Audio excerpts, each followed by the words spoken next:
Baru bangun gue.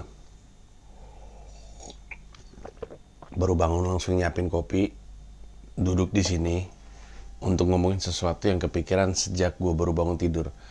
Gue merasa ya, ada banyak orang di Indonesia sedang melakukan aktivisme yang mereka pikir heroik, tapi heroiknya itu semu.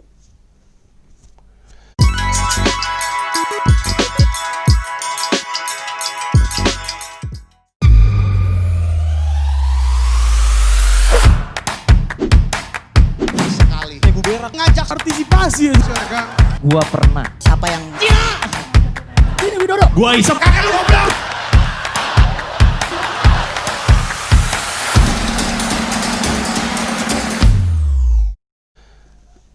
Belakangan ini, untuk sebagian orang di sosial media, lintas platform ya, bisa Instagram, bisa YouTube, bisa Twitter, menyindir orang yang dia anggap jahat terasa seperti tindakan heroik. Sementara menurut gue itu heroisme yang semu gitu. Bayangin dia kepalanya itu ngebagi dunia berdasarkan orang baik dan orang jahat. Ini sesuatu yang gue udah pernah bahas kan di Pragi Waksono Stand Up Comedy Special, bahwa sebaiknya kita berhenti berpikir hitam putih gitu. Tuhan itu menciptakan warna dengan gradasi yang luar biasa.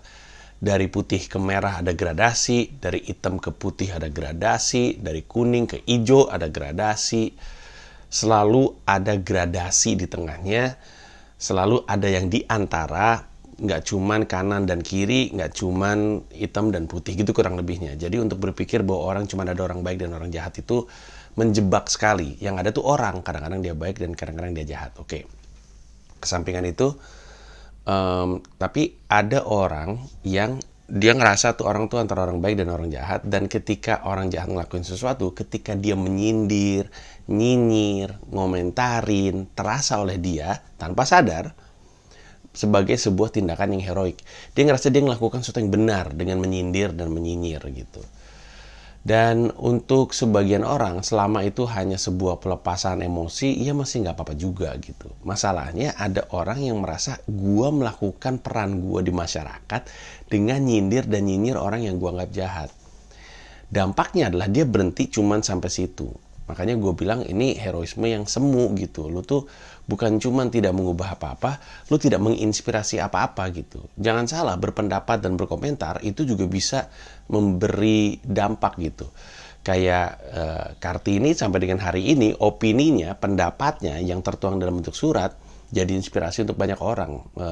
Sosok perempuan yang terjebak pada zamannya yang nggak bisa mengubah keadaan, tapi otaknya menolak untuk tunduk gitu. Otaknya tetap kritis dan melawan. Dan ini banyak hal gitu. Hatta ditangkap di Belanda karena opininya di sebuah harian ketika protes. Atau Ki Hajar Dewantoro juga hal yang sama. Atau Soekarno juga hal yang sama. Jadi opini bisa jadi tindakan yang heroik gitu. Ketika opininya itu adalah opini yang berani, yang terutama dibutuhkan untuk disuarakan ketika kondisi lagi tidak ada yang ngomongin hal itu. Dan jadi inspirasi untuk orang bergerak gitu. Kadang-kadang begitu inspiratifnya kata-kata, dia jadi dibungkam gitu. Nah, tapi kan nyinyir dan menyindir orang yang dianggap jahat itu hanya akan menginspirasi orang lain untuk nyinyir dan nyindir lagi orang yang orang lain anggap jahat gitu. Jadi itu tidak mengubah keadaan dan itu semu menurut gue. Definisi pahlawan gue kan gue pernah bilang berkali-kali dan udah sejak lama. Orang yang bersedia mengurangi kenyamanannya demi kenyamanan orang lain. Seperti misalnya Soekarno atau mungkin Hatta yang bersedia mengurangi kenyamanannya dengan beropini sesuatu yang tidak populer di saat opini itu dilarang. Kemudian harus dikejar-kejar sama orang, harus ditangkap di Belanda gitu karena opininya. Tapi beliau-beliau ini melakukan itu demi orang lain gitu. Nah, pertanyaannya adalah orang yang nyinyir dan nyindir ini tadi, emang kenyamanan apa yang dia kurangi dan kenyamanan orang lain apa yang dia perjuangkan lewat nyinyir dan nyindir? Ya kan nggak ada gitu. Dan mungkin akan ada yang bilang, lah gua mah yang kayak gini-gini emang bukan melakukan tindakan heroik gitu. Kalau begitu tindakan heroiknya apa? Kalau lu bilang nggak ada, itu bukan peran gue, ya boleh juga. Kalau gitu ini video bukan untuk lu, ini video adalah untuk orang yang merasa dirinya udah berperan, merasa dirinya pengen berperan. Lalu dipikir perannya adalah nyinyir dan nyindir. Itu heroisme semu gitu. Nyindir orang yang dianggap jahat, kemudian dia ngerasa, gue udah melakukan peran gue di masyarakat, gue udah melakukan sesuatu benar. Itu yang salah, itu yang gue incar. Kalau lu nggak ngerasa seperti itu, ya berarti jangan minder. Biasanya kelihatan di kolom komentar soalnya. Jadi lu mesti tahu mana yang gue bahas dan mana yang gak gue bahas. Tapi orang yang merasa sudah berperan di masyarakat dan sudah melakukan sesuatu yang benar dan merasa dirinya melakukan perjuangan gitu loh, itu banyak loh. Banyak di antara masyarakat, mungkin karena mengidolai senior-seniornya, merasa peran gue di masyarakat adalah menyindir dan menyinyir, dan itu adalah perjuangan gitu. Perjuangan itu bukan perjuangan namanya kalau lu duduk di tempat lu tanpa naruh resiko pada lu gitu misalnya. Karena lu bisa juga nih bersembunyi di kosan lu terus ngomongin sesuatu, ya kayak Edward Snowden gitulah. Kan lu bersembunyi juga dalam ruangan lu gitu. Tapi ada resiko dari yang lu lakukan. Dan ini enggak gitu, ini cuma nyinyir dan nyindir. Dan yang gue takutin adalah kalau semakin banyak anak muda Indonesia merasa dirinya udah berperan dan merasa gue berkontribusi terhadap kebebasan berpendapat dan demokrasi di Indonesia dengan menyinyir dan menyindir orang yang dianggap jahat, sungguh membuat dangkal perjuangan kita untuk mengubah Indonesia jadi lebih baik gitu. Opini itu diperlukan, tindakan juga diperlukan. Yang dikhawatirkan itu ketika tindakannya hilang untuk kemudian hanya menjadi opini, dan opininya tanpa kekuatan karena hanya berhenti pada kadar nyinyir dan nyindir. Dan opini itu bukan sesuatu untuk diperangkan.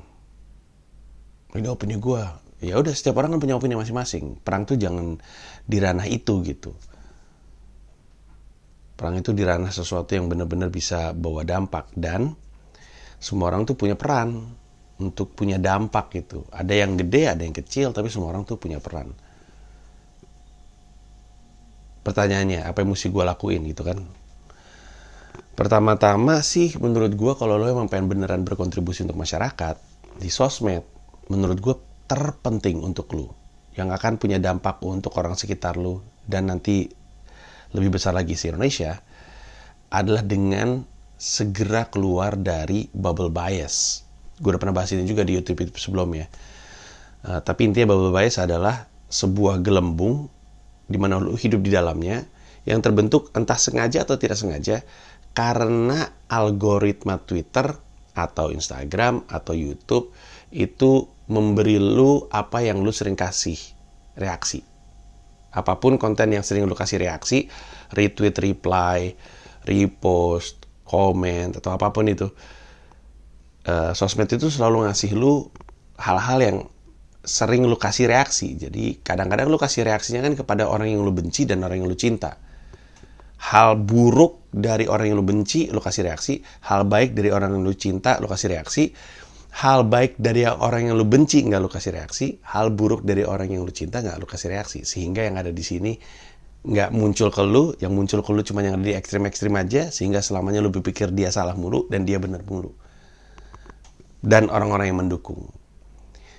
Nah, untuk keluar dari bubble bias itu, pertama, antara lu harus follow lebih banyak orang yang ada di kutub yang lu seberangi, atau lu lepas sebagian orang yang di kutub yang lu dukung.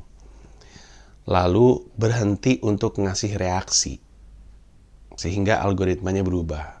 Atau lu kasih reaksi terhadap hal-hal yang di luar dunia politik gitu misalnya, kayak misalkan film lu kasih reaksi, atau stand up comedy lu kasih reaksi.